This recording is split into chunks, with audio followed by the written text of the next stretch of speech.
Hi friends, so in making this video, it ended up being incredibly long. So I am splitting it up into part 1 and part 2. You're gonna watch part 1 today. I apologize if it feels kind of disjointed with the intros and outros and everything. I didn't intend to make it a 2-part series, but here we are. And with that, please enjoy part 1 of In Defense of Uniforms.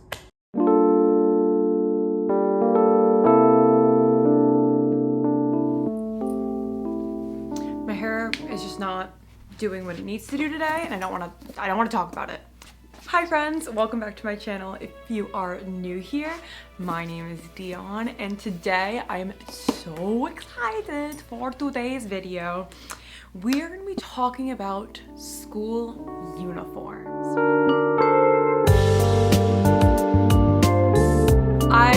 I'm just excited for the discussions that's gonna come out of this video more than anything. Obviously, everything that I say is just my opinion. As you can see by the title, this video is in defense of school uniforms because I feel like we typically hear a lot of why we're against school uniforms, and I just wanna play the other side. For context, I was in a school uniform for 14 straight years. From 4 to 18, I wore a school uniform. And as inspiration slash research for this video, I have read the book Dress Codes. This is probably one of my favorite nonfiction books I've ever read.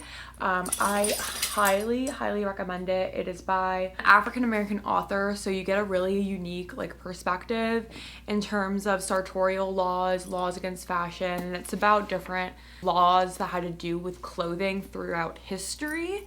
So I'm going to use this book as a point of reference. He, in the book, doesn't really specify pro or against dress codes or uniforms, which I really like. It kind of just leaves you to form your opinion on yourself. And I sort of hope that this video does the same. I'm going to provide my defense of uniforms, but I completely understand all the very valid criticisms of uniforms, which we will discuss. So before we get into it, please make sure you subscribe to my channel. I post videos every Thursday. With that, let's get started. So, like I said, I have been in a uniform for 14 years. This is actually very similar to my elementary school's dress uniform. So we had our regular uniform, and then on days like assembly or special days at our school, we would have to wear our dress uniform, which consisted of a jumper and a blouse, and the jumper was quite similar to this. And then our normal uniforms were polos and navy blue shorts. So navy blue shorts and a white or navy blue polo. In my middle school, the school was divided from elementary, middle, and high school. So the elementary kids wore red and blue with blue shorts. The middle schoolers wore gray shorts with white, royal blue, and yellow polos. And then the high schoolers wore khaki shorts with red or blue polos, if I remember correctly. And then my high school across the board was polyester navy blue pants with a white button-down shirt. Those schools all had different sort of levels of strictness when it came to their dress code, and I'll be getting into that later. Uniforms and dress codes have been around since the dawn of time. This book really takes you through the history of sartorial laws of fashion, from the ancient Greeks all the way up to today. And dress codes and laws around fashion, what people can and can't wear, is something that is innate to human history.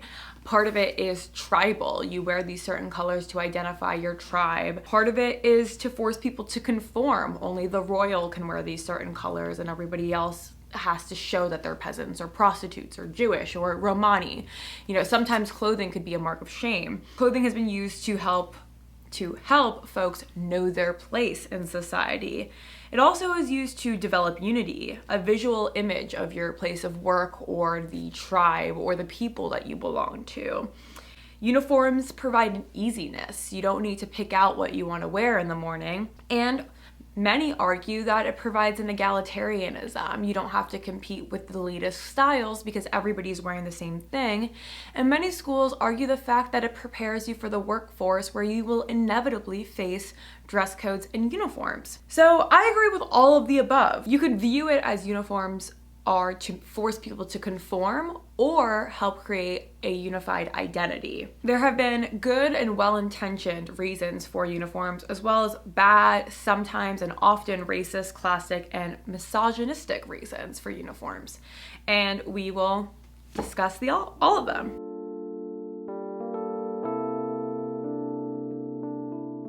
So before we get super into it, I want to talk about the difference between dress codes and uniforms in the way that I'm framing my argument. Uniforms is when the institution you're attending or working for provides or requires specific garments. Sometimes it's a blue polo, sometimes it's a specific polo with the school's emblem or the workplace's on it that you have to get from a specific store. Dress codes are a series of sartorial rules and regulations varying in specificity that allows the wearer more choice.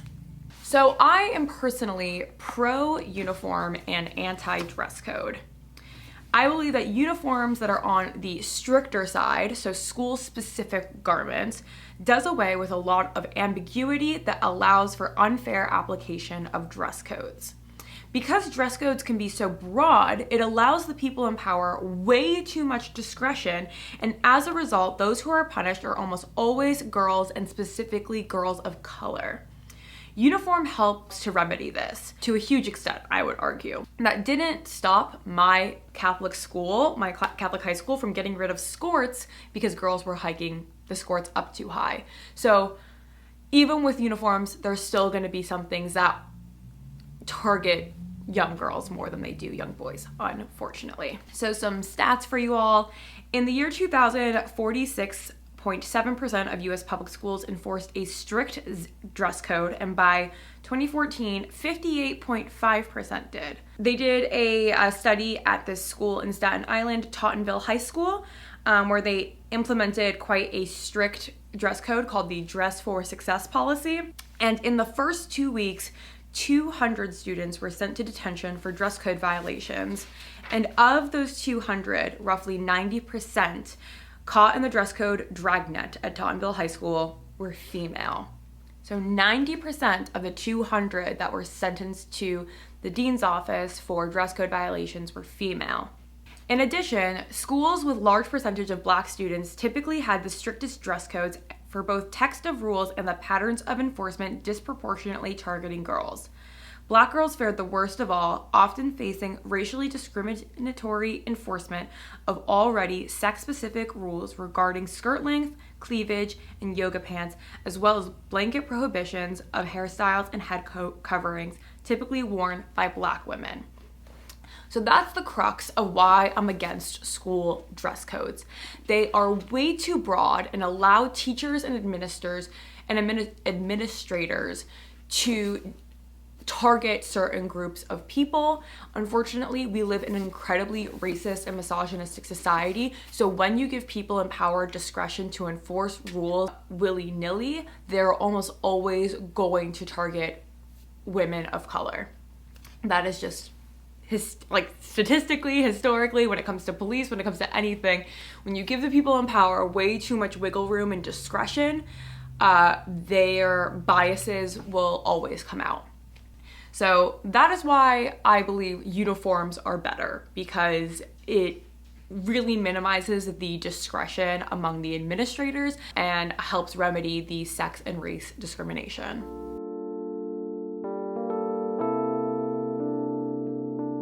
So now we're gonna get into the criticisms of uniforms. So I asked on my Instagram just some basic polls about uniforms. 14% of the Instagram poll said they were pro-uniform, 32% said they were against uniforms, and 55% said that they were pro-uniforms, but things need to change. I then asked, what is the main problem with uniforms? 23% says that this stifles creativity. 19% said that uniforms are pointless, that real life doesn't have a uniform. 73% said that they'd be more pro-uniform if they were free. Big criticism is that they're classist and expensive, which I will certainly get into that because I have opinions on the prices of uniforms. 46% that the gendered norms of uniforms are the main problem. From this, we can deduce that the expense and the fact that it's very, very gendered, you know, girls wear this, boys wear this, and there's no wiggle room, are the main problems in uniforms. Some quotes that people DM'd me and said are that they promote conformity and are not very inclusive of gender and body type wise. Someone who didn't have uniforms growing up said, I like the idea, they need to be more inclusive and customizable. I have an opinion on that. Someone else said, it's like making everyone get the same haircut or eat the same thing. I see no real pro to school uniforms. Interesting. Another person said, I love the aesthetic, but I hate the conformity aspect. I just want to say that I am pro-uniform. I think it eliminates clothing competition, thus equalizing the uniform wearers.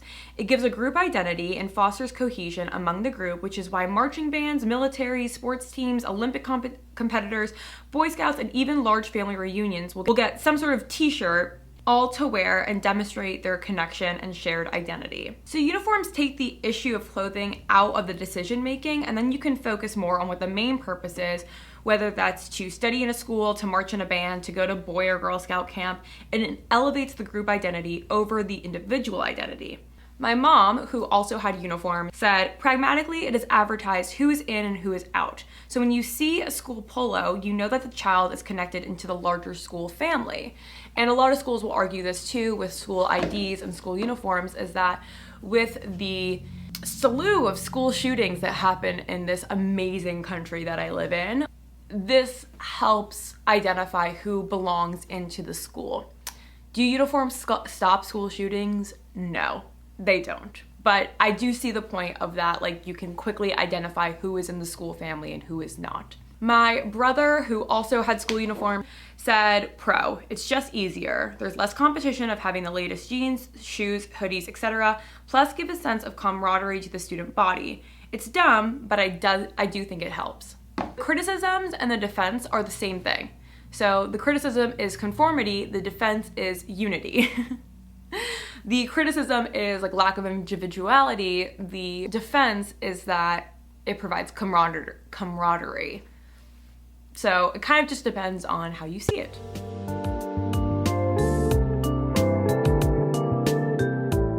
So now we're gonna go through each of the criticisms and I'm gonna kind of give my 2 cents on them. So the first one, it's probably the biggest one that people say. It's so, I find, very arrogant, very ignorant, and very insulting, which is that uniforms stifle creativity. Okay, cool. So you think for 14 years, I had no creativity. I just stifled it. I stuffed it down there and forced myself in these Catholic school uniforms. Of course not. That's the stupidest, like the stifle creativity argument is the stupidest thing I've ever fucking heard. I'm sorry. That is just like such an ignorant criticism. You think you can stifle an innate human trait? You think you can just like shut that down, especially in children? Creativity can never be fully stifled. And if you think about it on the other side, so at schools with no uniforms, if the argument is that uniforms stifle creativity, then the proof of that argument should be that schools without uniforms have higher rates of creativity among their students, which is just blatantly false. College students notoriously look horrible in class, and so many professors have claimed that it's insulting to see pajamas and sweatpants in class. And as a result of not practicing professionalism, they often graduate without the clothing that they'll need in the workforce, which I'll get to later on how uniforms prepare you for real life. And to defend uniforms, you find little ways to incorporate your personality while adhering to the uniform, which you will have to do for the rest of your life. You will have to adhere to a dress code for the rest of your life. I'm telling you this right now as a 26-year-old woman. The fact that you have a uniform on all the time actually, I would argue, makes you hone in on your personality and creativity because you focus on how to express yourself in the confines that you're given. Dress down days, weekends, parties, field trips. When it was a dress down day at any of the schools I went to, bitch, I was there to flex on these hoes. I was there, I would pick out my outfit a week before. I was texting my friends what they were gonna wear because this was the time to shine. In addition, at my high school, this was back, I went to high school from 2010 to 2014. This is when arm candy was really popular.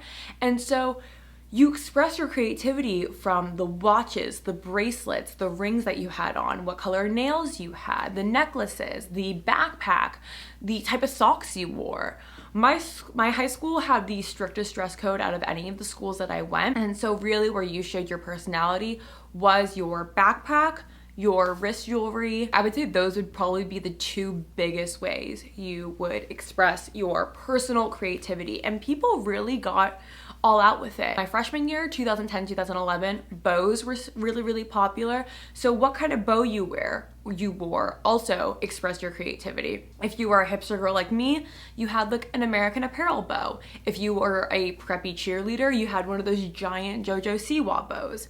So my point is that you find little ways to express your personality within the confines of the uniform, which again is something that you're gonna have to practice for the rest of your life. And all that's to say is that you can't stop people from expressing themselves. It's to say that everyone that's ever been to a school with uniforms their whole life, from 4 to 18, they just stifled their creativity, and if they were allowed to wear whatever they want, they would be so much more creative. It's just bullshit. I mean, I find it insulting because as someone that loves fashion and clothing and everything, to say that my creativity in fashion was stifled, I actually think my fashion skills got more honed in and more precise and more streamlined because of the uniforms, because I treated my out of school clothes with such reverence. These were important. No one ever saw me outside of school, so when they did, I was showing up to flex.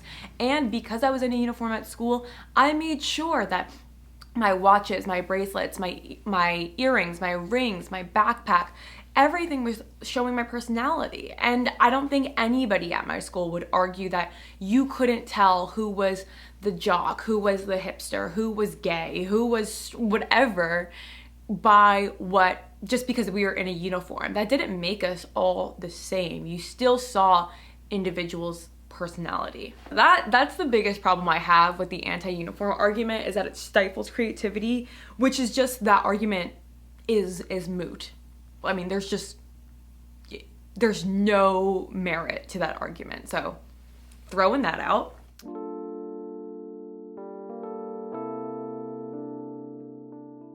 The next argument is that real life doesn't have uniforms. Fun fact about me, when I first went to college, I dressed for success every single day when I went to class. It took me until my sophomore year to feel comfortable showing my shoulders in class, and it took me until my junior year to feel comfortable showing my toes in class. Because at the schools that I went to, even on dress down days when we could wear whatever we want to school, we still couldn't show shoulders, we couldn't wear shorts that are too short, we had to wear closed-toed shoes. And so for me, it was ingrained in my mind that shoulders, toes, booty shorts, those weren't clothing for the professional space of learning and school. So when I got to college, I always dressed in a way that was cute but appropriate, because that is how I showed reverence for the professor, for the institution of education, and it was just how I was taught. I didn't feel comfortable going to class as a slob until like my senior year. And again, uniforms do have a point. They have a point of unity, school identity, helping distinguish students from people sneaking into the school, and they provide a sense of egalitarianism. School is not a fashion show. I'm sure no matter if you went to a uniform school or a non-uniform school, you have heard school is not a fashion show. Not to mention, almost every job has a uniform. Whether you're a lawyer, a cop, a doctor, a nurse, a construction uniform, you're a finance bro, you work in Silicon Valley, you have a written or unwritten uniform. As a lawyer, you know you can't just be Elle Woods in a pink suit in court. Like, we can all pretend like that is something that's realistic, but in reality, you would not, the judge would not take you seriously. You have to stick to the Holy Trinity of gray, black, and blue. That is just a rule. As a cop, you have a uniform. As a construction worker, you have safety items that you have to wear. Safety shoes, safety pants. If you work in a restaurant, there are certain shoes you have to wear. I have 2 retail jobs. One of them, they provide me a shirt that I have to wear. There are very few jobs in this world where you will not have to adhere to a dress code or a uniform of some sort, whether it comes to safety clothing like scrubs and Crocs, or if it comes to professional clothing like the lawyer's suits. But there's a 99% chance you will inevitably work at a job where you have some sort of dress code or uniform. So to say that uniforms are pointless or that uniforms or real life doesn't have uniforms is, again, just blatantly false. There's no merit to that argument. And again, back to me not being able to show my toes in class, it can help teach students how to dress in a professional space. The nuances of professionalism are dynamic. However, schools are supposed to train you and educate you on how to be a functioning member of society and to prepare you for life outside of school and into the workforce. And part of life is facing the dress codes that you will have at jobs. Yes, of course, we should challenge dress codes. We should push back. However, don't you think that it's the school's responsibility to prepare you for life in the workforce? And part of that is conformity. Whether you like it or not, again, there's a 99% chance that the job that you are entering in will require some conformity. Of course, it would be awesome if we lived in a place where you're solely judged on merit and content of your character and not your appearance. It hasn't happened so far, but let me know if it does happen, and let's keep trying to make that happen. Ivy League schools originally had dress codes and nearly an unwritten uniform because they believed it was part of their education to teach them how to dress and behave professionally. Originally with these big Ivy League schools, that was a core part of education, was the acculturation of their students, to make sure their students knew how to act, dress, use the right fork when they went into the workforce. So that is going to conclude part 1. Next week, part 2, we are going to pick up right where we left off with an anecdote from Morehouse College and historically Black college as to why they choose to have uniforms and teach their graduates how to dress. Just to continue the point of real life doesn't have uniforms and sort of arguing that point. So if you have thoughts on that, maybe save them because I'm going to explain them further next week. But thank you guys so much for watching. I do hope you enjoyed this video. Please give it a thumbs up if you did. Follow me on TikTok and Instagram. I post content there almost every single day. Subscribe to my channel because I post videos every Thursday. And part 2 will be up Thursday, real quick. So don't worry and have a happy, happy day. Bye.